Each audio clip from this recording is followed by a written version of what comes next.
Your Honor. And if you're not able, Mr. Chair, Director General, na gawin lahat ng mga bagay na ito, that you are willing to resign your position.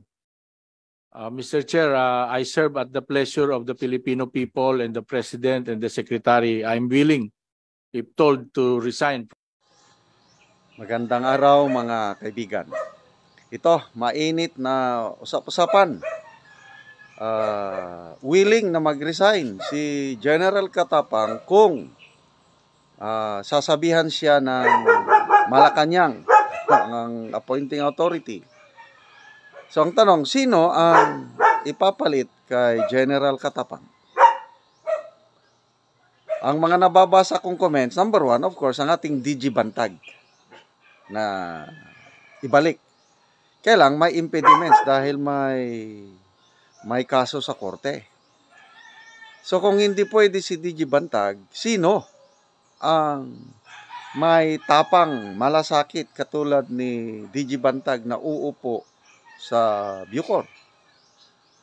Ang suggestion ng karamihan, walang iba kundi si General Eliazar. Wow! Willing ako niyan.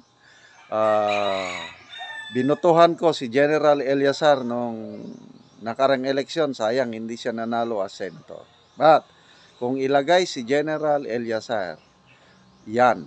Maalala ko, may video sila dalawa ni DG Bantag eh.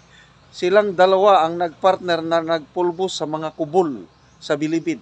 Maalala nyo yung video na yun? Nagsasalita si DG Bantag, nag-iikot sa mga kubol na ginigiba.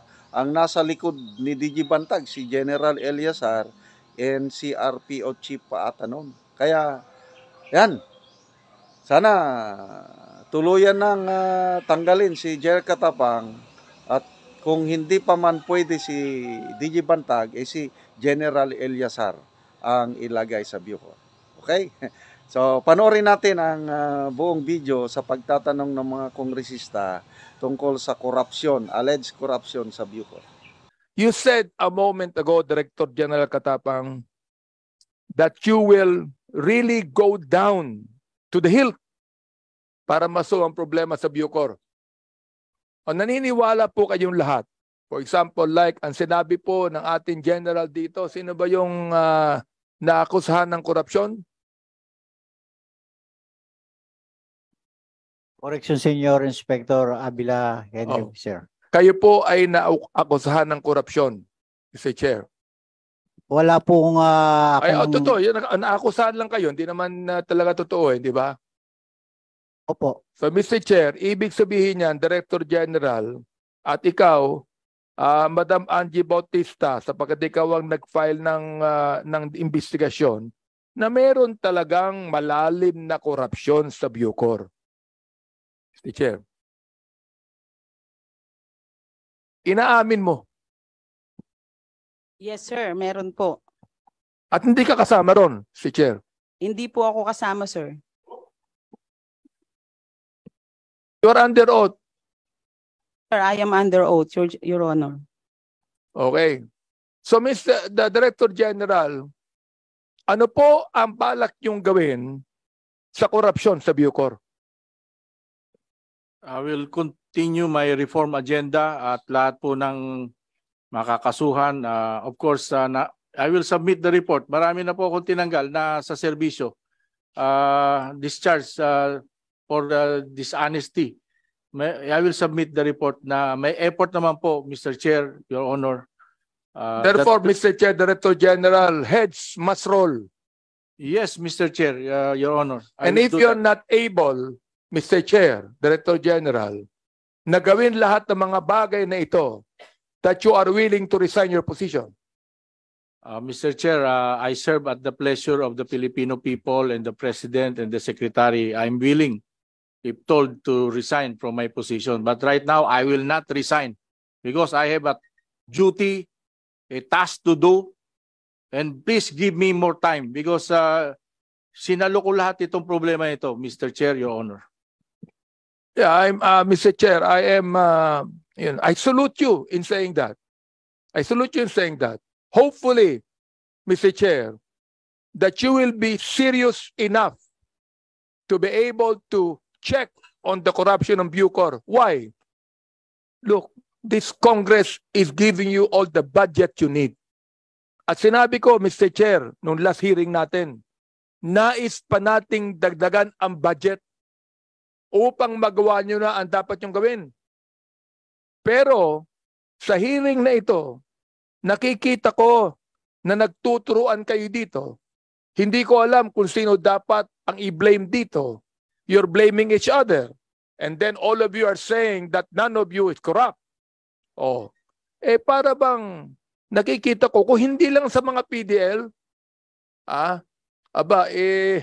magmo-motion akong gawing 1 peso ang budget ninyo. I'm going to look into your report, but Mr. Chair, Madam Chair, Director General, before the budget hearing of Bucor starts, I would like to see that report. Can you promise that, Director General? Yes, Mr. Chair, Your Honor. I will do that before the budget hearing. Mr. Chair, ito lang huli. With the attitude that I see in Madam Angie Bautista, even in this hearing, I do not believe that she is telling all the truth. Marami pa tayong panahon para makita tayo rito. Hindi po natin malalaman na hindi po tayo dito, wala po tayo dito lahat ngayon kung hindi po nawala si Mr. Michael Cataroha. And what was kind of confusing and sad, because even the Secretary of Justice was not informed immediately, Madam Chair. He was informed a couple of days later when he was missing. So my point right now, Madam Chair, is like I just hope that through this investigation, to this inquiry, we'll be able to find a solution and put an end to this ongoing problem of the New Bilibid prison of our Bureau of Corrections. It's always like this.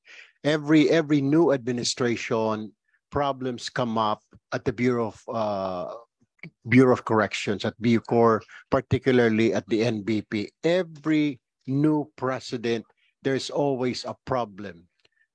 Atraso tayo, kahit panahon pa po ni Pangulong Gloria, may problema dyan. Panahon po ni Pinoy, panahon po na ni dating PRRD, na ngayon ni PBBM, there's always a problem.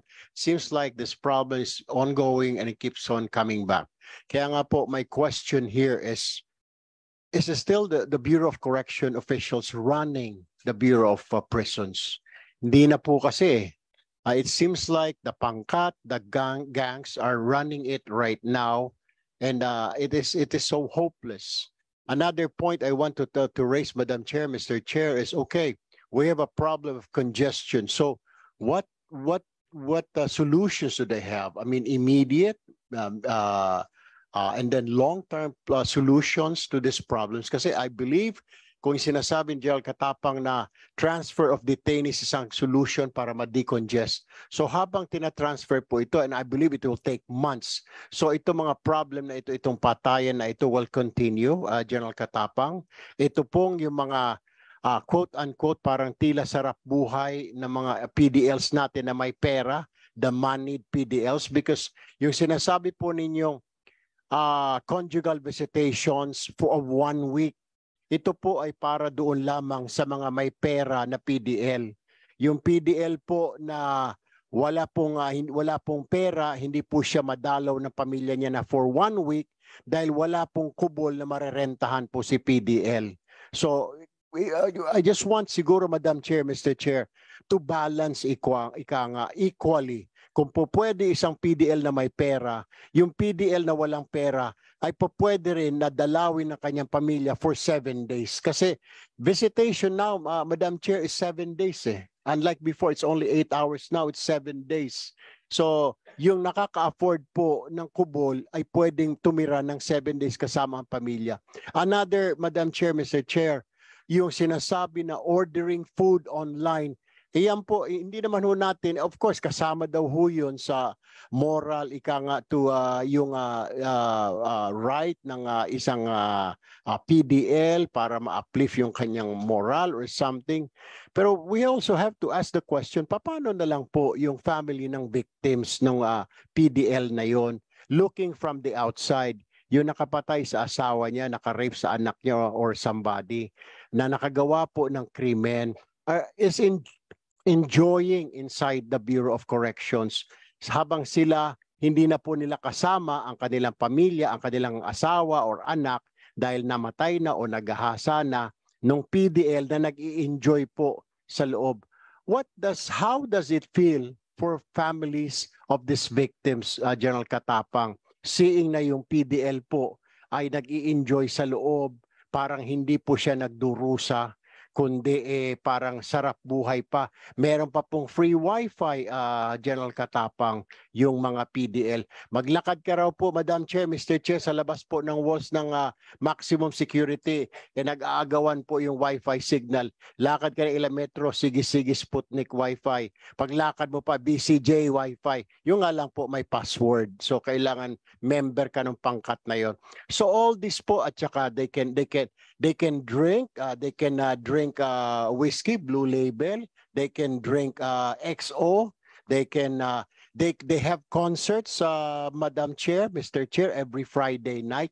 Wala ho tayong problema, pero dapat ho limitahan din natin ito po mga privileges, parang sobra, or kung meron man, lahat po pantay-pantay.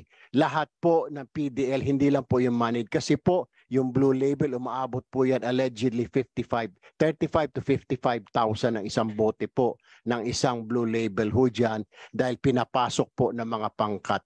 Yun lang po sa akin. Sana po yung treatment natin, kung bibigyan po natin ng karapatan para naman ika sa welfare or moral ng PDL, dapat po lahat, yung mayaman at saka po yung mahirap. That's all, Madam Chair and Mr. Chair. Thank you po. Okay, for the thank you so opportunity. much.